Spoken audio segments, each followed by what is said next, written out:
Y'all, welcome back to the Ben Barker Fitness Podcast. Thanks for listening. Make sure you subscribe. Share this with someone that you think it might be an encouragement to. Leave a review. I'm very excited to have Money Mitch Moore with me today. Mitch, what's up, buddy?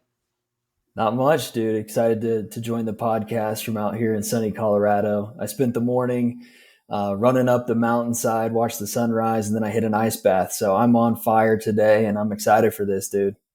Let's go. I saw you tweeted something this morning, like basically like you got out in nature, you prayed, like epic start to the day. And I love that, dude. That's how I try to start my day. I don't always make it. I totally get it. I mean, we were talking before we hit record here. You got 4 kids, so I'm sure you got a lot going on. And I'm just glad that I have the opportunity to use the freedom of this season to really pour into myself and do things like that. Because, man,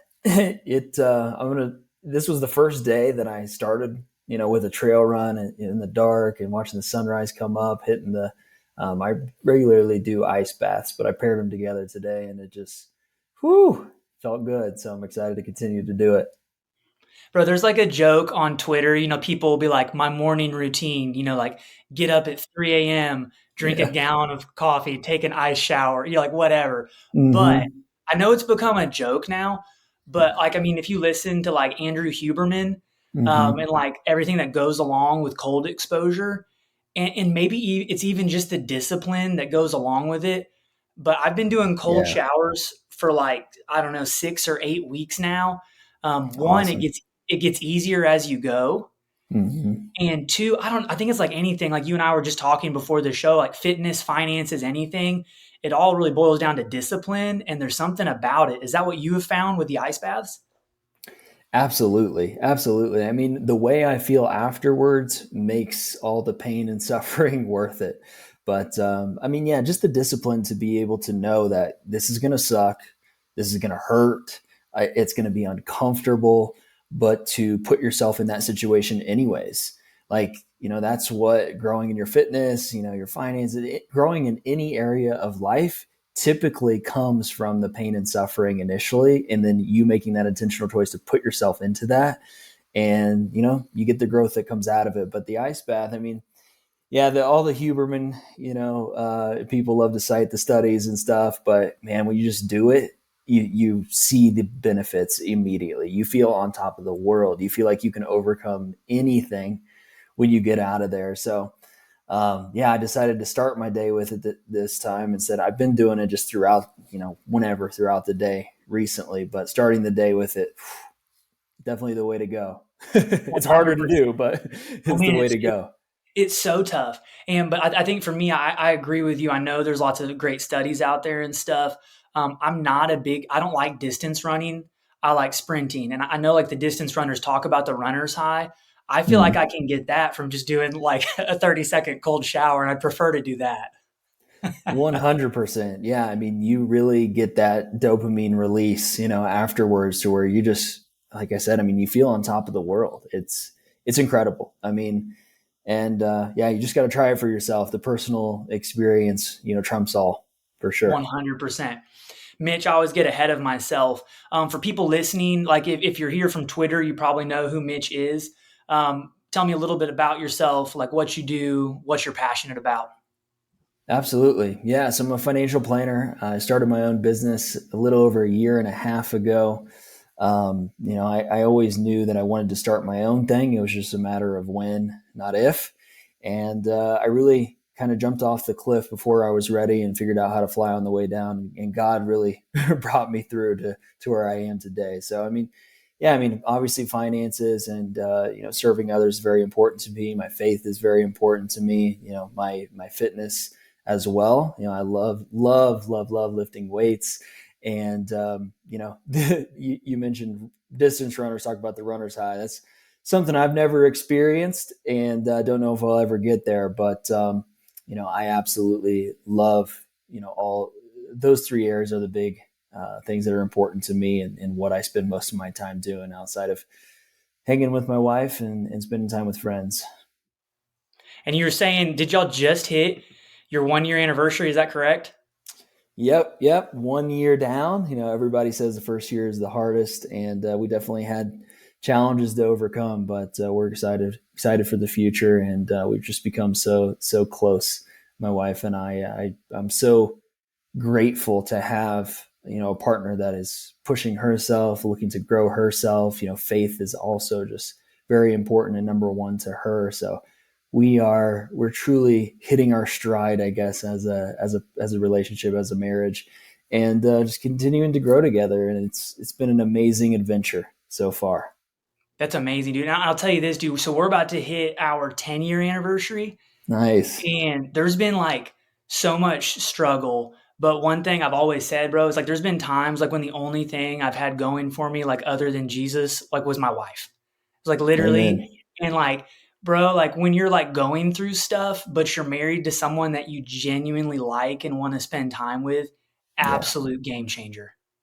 totally agree. Yeah, she's my best friend, and I'm her best friend. So yeah, we love nothing more than just hanging out together, spending time together. So that's the foundation that we've created in our relationship and in our lives. We can always fall back on that.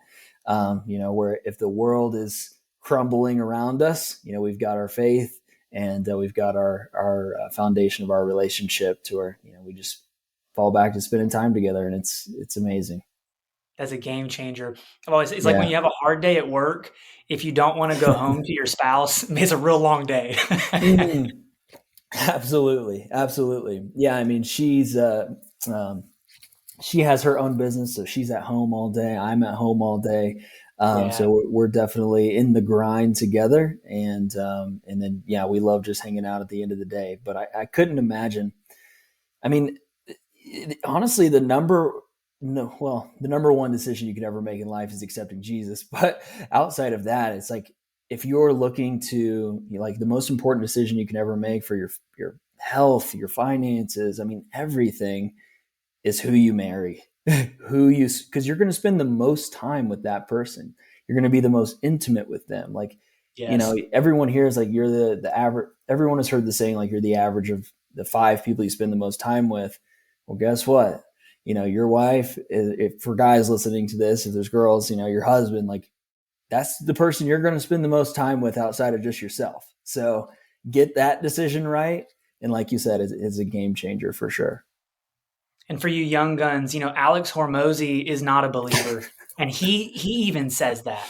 Like the Yes. biggest decision like you make is like who you're going to marry, and just young bucks who aren't married, like listen in, because it's in my opinion, it's you get one shot. Absolutely. I mean, yeah, divorce is not an option for us, Yep, and us too. yeah, you get one chance once you commit. So make sure it's the right person. Take have the hard conversations, ask the hard questions. Share, speak truth, be honest, and don't lie to yourself. At the end of the day, like Yes. if it's not the right fit, go find someone who is, because Yeah. like I mean, yeah, you're going to spend the most time over your course of your life with them, like more than your parents, more than your friends. I mean, that is going to be your person. So get that right. Let's go. Mitch, we talked about it a little bit before the show, but one of the main reasons I wanted to have you on, I talked about, my core values, faith, family, fitness, freedom, and finances. And when I got on your Twitter, is it faith, freedom, finances are on your Twitter, I believe in your bio. Yeah, so I wanted to niche down really with people who also aligned with my values in life. So I primarily work with business owners in their 20s and 30s, in a similar season of life to me, but they also value faith, family, and freedom, and fitness typically as well. I don't think I included that in there, but faith, family, and freedom. If you value those things, you're typically fitness is important to you as well. So Yes. yeah, we're definitely very aligned on that. Something I want to, we talked about before as well, is that I think a lot of times like fitness and finances seem like they're mutually exclusive. Like you see the guys who are very successful financially and they've let their fitness slide. And you see guys who are all in on fitness with, $300 in their bank account and that's all that they have. And I was saying, you're a pretty good example of this. And I didn't want to talk about this beforehand because I was shocked when I got on your Instagram and saw you deadlift 610 pounds. I've surpassed that now. I got my all-time PR 635. So First of all, that's ridiculous.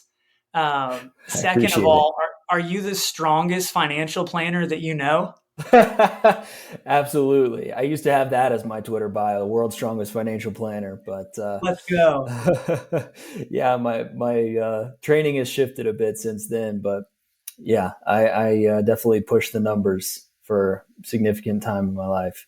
I just, I can like to meet somebody that deadlifts 500 pounds. Like, I mean, I feel like everybody deadlifts 500. You know what I'm saying? Like guys in their 20s and 30s Yeah. who are fairly well trained. It's just like a Yes. 500 Yeah. pound deadlift is not uncommon. You'd get like For a golf sure. clap at a For sure. powerlifting meet. But over 600, for people who don't know, like I feel like that's really when you start like separating yourself. Were you always into powerlifting? And then also I'd be curious to know how you've shifted your training methodology recently, like you were talking about. Yeah. So I wasn't always into powerlifting per se. I mean, I got into fitness because of sports, baseball specifically. I wanted to be the best that I could be in baseball. I wanted to go D1, didn't end up happening, but I put, all of my extra time and energy and effort, beginning since I was 13 into improving, my skill at baseball. And I knew that the weight room was a big part of that.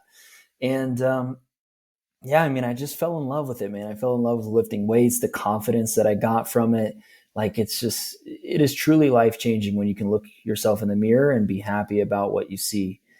You approach everything else in life with a newfound confidence. And so, yeah, my training style has shifted. It was, at that time, it was more focused on athleticism and improving, sport specific skills. And then once I got out of baseball, it shifted more towards looking good, and the more aesthetic bodybuilding approach to training for a few years. And then I moved to Indianapolis. I joined Iron Valley Barbell. For those, if you're coming from Twitter, I'm sure you know Zach Hummel if you follow me. Um, and so that's a primarily big powerlifting gym. They're putting up heavy weights there, and that's when I went more into the powerlifting style training and pushed my numbers and got to some respectable numbers, nothing crazy. And then, I'm in a new season of life now. And so my training has shifted to reflect that more. My wife and I love to travel. We love to get out in nature. And so that's what I, have been prioritizing now with my training, still hitting the gym, but also getting outside and enjoying life. It's Yeah. important to enjoy the training as well as pushing yourself. And so that's what I'm focused on now. Have you enjoyed one style more than the other, like sport specific versus powerlifting versus what you're doing now? Or have you just enjoyed like each season of it? I have enjoyed each season of it. It can be hard to transition though, when you go Yep. from looking one way in the mirror and then no longer looking that way, or going from being able to put, a certain amount of weight on the bar at any point in time and lifting it to not being able to do that. It's hard. But through those transitions, you're after you get over that, you're able to find joy in it again and just keep things fresh. So yeah, there's been some ups and downs, of course, but yeah, I've found joy in each one. And I always tell people that too. It's like, I think everybody gets really fixated on like, it's got to be like this or that. Like, it's got to be CrossFit or like powerlifting, or some people it's Zumba. And I'm like, man, just like find something, it, Exactly. in the grand scheme of things, like in what I'm gonna segue this really naturally into finances, but it's like literally just like pick something and stick with it consistently, and like you're gonna see results. And I really feel like most types of fitness are gonna make you feel better, especially if you've been doing nothing. 100%. Yeah, the newbie gains apply to any type of fitness. So yeah, I mean, just prioritizing your health and whatever that looks like, and enjoying it along the way. The best workout plan is the one you do. So Yes. totally agree there, for sure. Do you so talking about fitness being like mutually beneficial from finances, and it's not. And you kind of hit it on the nail on the head before we hopped on here. But like the one thing that almost anything, getting better at anything, the common denominator is being consistent. Have you found like specific things despite the goal? Everybody I think wants more money in their bank account Yeah. and no credit card debt, right? I think that should be like Yeah. most of our goals. Like, are there certain things that you have found that like the average guy in their 20s or 30s does to make themselves successful financially? Financially, yeah, I mean, when you're early on in your financial journey or just in your working career, your earning career, and this will be a bit counterintuitive, but coming from a finance guy, but you want to invest in your skills. You want to invest in improving your skills. You want to invest in mentors and coaches to be able to reduce the learning curve to get to wherever it is you want to go. You can, if you want to, pioneer your way to success, to wealth, to the fitness that you want or whatever. Go right ahead, but it's going to take you a lot longer. It's going to be a lot harder than if you just invested in somebody who can guide you, that's been there, done that, and can just get you there much quicker. So, yeah, I mean, early on, it's investing in yourself, investing in your skills to increase your earning potential. If you want to build wealth, but I mean, like you mentioned, it all comes down to consistency, to discipline, and intentionality. At the end of the day, it's just like the ability to take action even when you don't feel like it is going to get you where you want to go, no matter if it's your faith, your fitness, your finances. Like, you just got to continue to show up day after day, year after year. And you may not see major progress in the beginning, but the growth, the results are compounding. So what that means is it doesn't look like you're doing much in the beginning. You're pounding away. You're sticking to your budget. You're setting money aside and investing in yourself. You're investing in assets, whatever. You're trying to build your business, build your skills. You're trying to show up and hit the gym, whatever it is.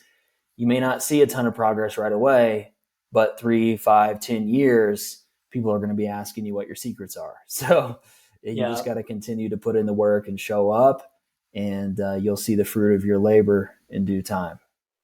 100%. And that's something else. I was kind of joking around before we started that like I don't want to talk too much because lots of the times, you drop gold nuggets and we're not recording yet. But Yeah. that was one of the things that you said in the beginning. I wish I could remember the exact quote, but you basically said like you just got to act. Like Yeah. doing nothing like gets you nothing.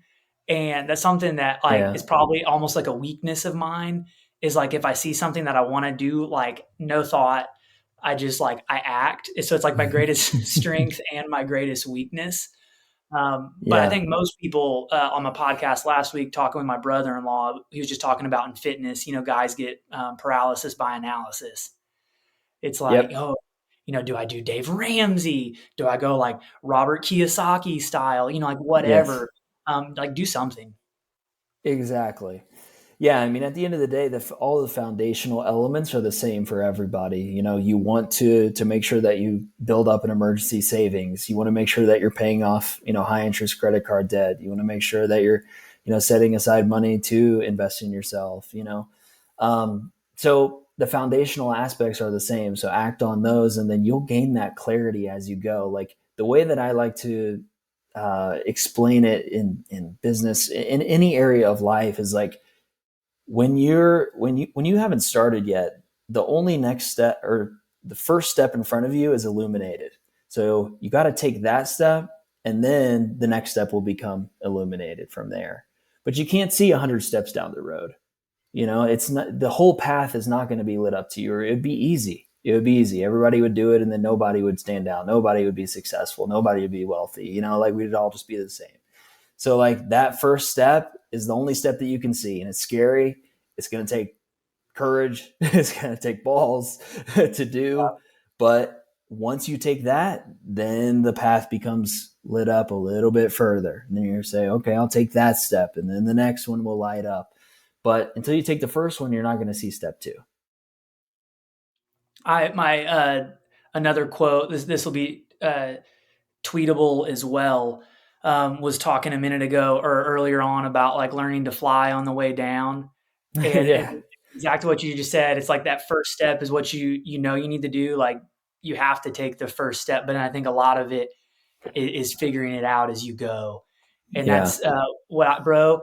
So, and also to any other young entrepreneurs out there listening, like listening to this, like I made the mistake of quitting my job too early to go all in on me. Like looking back, what I should have done is just stayed up later at night and worked on my side hustle while I was still collecting a W-2 paycheck. But I Yeah. got excited and I jumped too early. But with that being said, like, bro, I feel like in the last year, I have earned like a master's degree in the amount I've had to learn, like out of necessity. Yes. Absolutely. I think that is the greatest skill in life is being able to just figure it out. I think it's a quote from Tony Robbins that I used to have written on my wall. It was, you don't have a lack of resources, you have a lack of resourcefulness. And Ooh, so if you have that resourcefulness, that ability to figure it out, no matter what you are, approached with, no matter what challenge arises, you're going to be okay in yeah. whatever area of life it is. So take action and figure it out as you go. I mean, it's kind of like, you mentioned Hormozy earlier, a podcast I recently listened to of his with Andy Frisella. He was talking about how we all get stuck in this stage of consuming the podcast, reading the books, all of this stuff. And that used to be me. It used to be me. I thought that I needed more knowledge. I thought that just because that I was consuming the right things, that my life would reflect it. And it was primarily when I was in college. I was like, I'm reading these self-development books. I'm reading these books on money. I'm listening to these podcasts on fitness and nutrition. But my life doesn't look much different than the guy who's hitting the bar right now, or, going out to the bars or whatever, like who is not doing these things. And it because I wasn't taking action. I wasn't acting on the knowledge that I was consuming. And it wasn't until I took that step and took action on my business and going further in my fitness and everything, that then I started to see my life separate from those people. Our paths then started to drift apart. And yeah, back to the point of what Hormozy said, was he was saying like we get stuck in that season of like we just overconsume and we don't implement. But it's hard to actually learn if you don't have the personal experience to align with it. So it's like you could read the book, but it's not going to fucking mean anything to you until you actually do something about it, and then Yeah. you can say, okay, that makes sense now. That quote or that lesson or that knowledge makes sense because now I can, see how it applies to my personal experience. He gave the analogy of a Christmas tree and Christmas ornaments. He said the Christmas tree is your personal experience, and the knowledge that you gain from the books, the podcasts, or everything else is the ornaments. He's like, you're trying to put ornaments on a tree that's not even there. Yeah. Take the action, get the experience, and then then you can hang those ornaments on there, and have a great Christmas tree. So that was a bit of a long-winded answer, but yeah. First of all, that podcast, bro, I think it was like 3 hours long and I was Yeah. leaned in for all 3 hours, man. Like I obviously didn't listen to it all at once, but like Yeah. 15, 20-minute increments and it was solid. Yes. And it may have been one of them too that talked about, or just like in listening and stuff, guys talking about, it's like, you take advice from uh, college business professors that have never actually ran a business. Yes. It's like Yes. probably better off like taking advice from somebody who's actually done it. And so I've been Exactly. trying to be more selective about where I get my advice. Yeah. Yeah. That's another thing Hormozy says is like the people who do the best on social media are the ones who um, can answer the question of why should you listen to me? Like Yes. why should you even listen to me in the first place? And those are the people who have the experience and have done it and can speak from that place. And that's why I focus on young entrepreneurs as my typical clientele, because that's who I am. I'm mid-20s, a year and a half into business, building that, scaling that. It's like that's the person I can help the best. That's the person I can offer the most value to, because we're in the same shoes. I am approaching them from a place of experience as well as knowledge, rather than just, well, here's what the book says. Yeah. Do that. No, that's not going to work, because the book doesn't account for behavior. It doesn't account for what your parents taught you about money or didn't teach you. It doesn't account for what experiences you had growing up. It doesn't account for real life. And so I have to be able to blend real life and what actually will get people to take action and progress towards their goals, with the book, with what the book says to do, and find that intersection of like, okay, here's what the book says, here's what I've seen work in real life. Let's put these things together. And that's where you're going to get the best results. So, and this isn't like a thing for you to like toot your own horn or like brag or anything, just an honest question. Do you think that like the experience that you've gained of actually building your own business like gives you an advantage over the financial planner that went straight from college to like Merrill Lynch? 100%.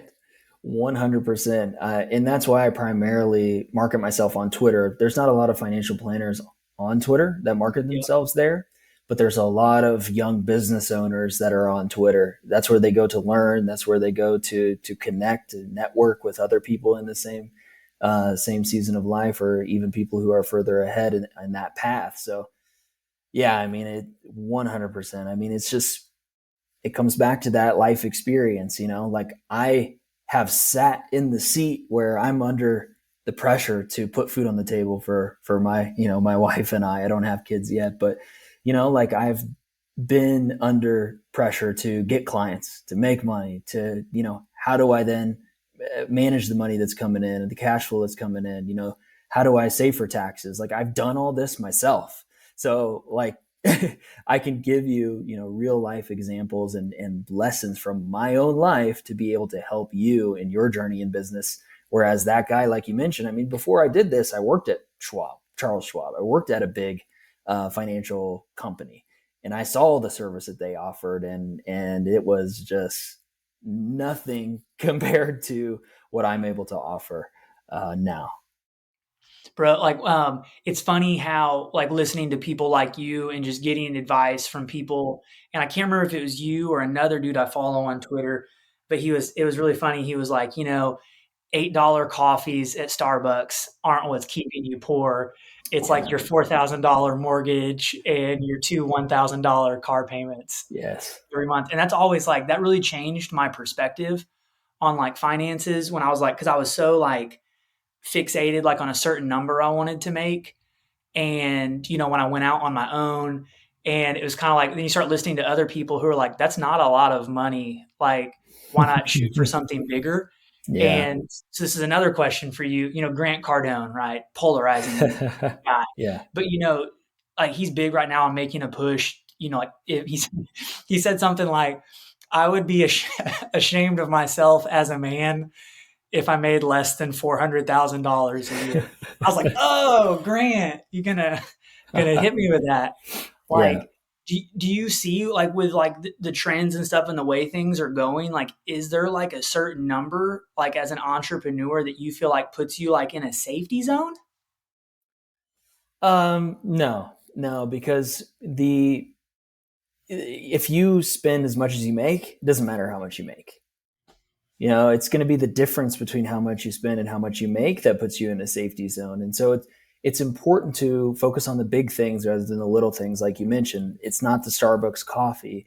It's the person you marry. It's the house you live in and the car you drive, typically are the three biggest things, biggest expenses in our life. If you get divorced, that's 50% of your wealth. So marrying the right person is going to help offer you that support and that encouragement to be able to make the money you want to make, to build the business that you want to build, the house that you live in. You can go for the fancy house and try to one up your neighbors or show off for social media.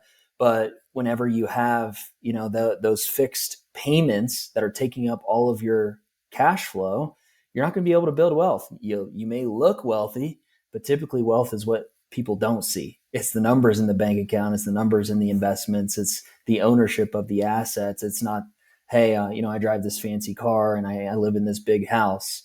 You don't want to be house and car poor and not have any assets that you can live off of. So, yeah, there's no one specific amount of income that puts you in a place of safety or freedom. It's a specific amount of assets or cash flow that puts you there, excess cash flow, I'll say, Yeah. above what you're spending on a regular basis. So you just want to be careful about, sorry, not getting into high fixed debt payments on your house, car, etc.